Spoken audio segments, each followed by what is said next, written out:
el tema de la prisión preventiva oficiosa, que la Suprema Corte la quiere quitar, es muy preocupante.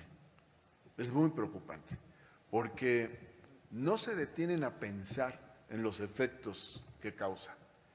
Y no nos han consultado por ejemplo, a los gobernadores. Yo le preguntaba a los gobernadores, ahora que fue el evento con el presidente en Veracruz, estaban los gobernadores, si la Corte los había convocado para preguntarles su opinión sobre esto. No, para nada. No se ha convocado a los sectores que tienen que ver con estos temas, pues que son muy delicados. Aquí hay un elemento grave de carácter constitucional. Escribe un artículo Eduardo Andrade, que no forma parte de nuestro movimiento, y señala que la Corte no puede derogar la Constitución. La Corte no es un poder constituyente, la Corte es un poder constituido.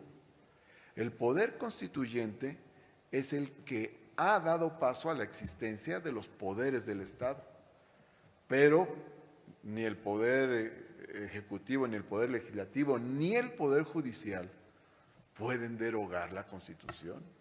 Para eso existe el constituyente permanente, ese es el que puede modificarla. El constituyente permanente está conformado a partir de la Cámara de Senadores, de la Cámara de Diputados y los congresos locales. Y para que se pueda aprobar una reforma constitucional, tiene que haber 2/3 partes de la Cámara de Diputados, 2/3 partes de la Cámara de Senadores y la mayoría de los congresos locales. Entonces, si la Constitución está estableciendo su propio mecanismo de modificación constitucional, ¿cómo sale la Corte queriendo ellos modificar la Constitución? Es gravísimo, gravísimo. Pero hay un elemento más concreto, más allá de las cuestiones de forma jurídica, que es las consecuencias que esto tendría. O sea, podrían salir de la cárcel más de 70,000 personas. Imagínense nada más la reacción de las víctimas, ¿no? Los elementos de la Secretaría de Seguridad Ciudadana acaban de detener, ustedes saben, a un feminicida muy peligroso. Pero resulta que la Corte quiere que lo dejen libre hasta que no termine un juicio que determine que es culpable.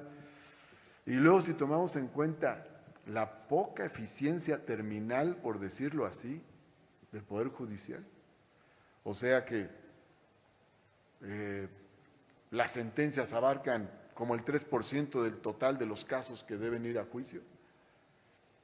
Imagínense las consecuencias que esto tendría. Ya reformas en el pasado han tenido consecuencias en la elevación de índices delictivos, porque se sigue una orientación más ideológica que real. La propia reforma del 2015 llevó nada más les voy a poner el caso de la Ciudad de México, llevó a que en la Ciudad de México fueran liberadas de un día para otro 14,000 personas. Alguien me dirá con justa razón que algunos de esos eran inocentes o que ya llevaban mucho tiempo en prisión preventiva oficiosa, etcétera, sí. Pero también hay que ver el otro lado, el lado de las víctimas. A mí luego me extraña que se hable mucho de los derechos de las víctimas. Bueno, si quitan la prisión preventiva oficiosa, los principales afectados son las víctimas. Y entonces vas a tener a quien presumiblemente cometió un crimen libre, operando, intimidando. Entonces es un tema muy delicado. La Corte no puede hacer esta modificación. Quedarían libres muchos, ¿no? Entonces, y se dificultaría la protección de muchas víctimas. No solo esa reforma no solo perjudicaría la estrategia de seguridad de los gobiernos en general, el gobierno de la República, gobiernos de los estados, perjudicaría a todos los gobiernos, de las 32 entidades federativas, independientemente del color del partido. Pero sobre todo, esto es lo más importante, perjudicaría a la gente, dificultaría su seguridad, su protección.